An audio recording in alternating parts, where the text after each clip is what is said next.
Can I help you with anything? I'd like to know more about the Iron Bull. The Chief.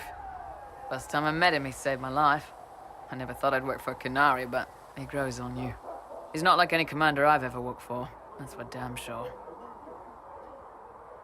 How's Iron Bull as a commander? If you know what you're doing and hold up your end, he's easy. He doesn't accept any less. If he keeps us alive, he leads from the front, and if you've an idea that'll win the fight, he listens. I've seen bands whose captains had to prove they were swinging the biggest sword. Bull isn't like that. The charges might give him more lip than you'd expect, but every one of us would lay down our lives for the big ass. How did a Tevinter soldier wind up in a Kunari spy's mercenary company? I wasn't a soldier at the time. I was in some trouble, trying to flee Tevinter.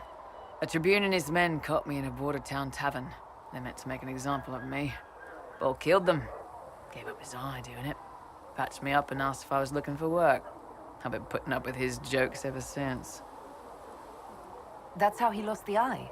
Yes. The guards had me on the tavern floor when Bull came inside and yelled for them to stop. One of them saw trouble coming and figured he'd finish me off.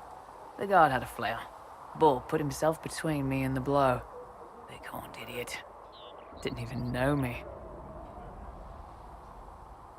Is it strange to work for a Kunari? He hasn't tried to convert us to the Qun, if that's what you're asking.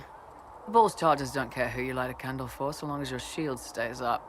If he hadn't told me he was Ben Hasrath, I'd have thought he'd left that life behind. I didn't expect he'd tell you all that he was a spy. Not the whole band, but those who've been around long enough to trust. He figures most of us would find out sooner or later, and it should come from him. Eyes to eye, he says.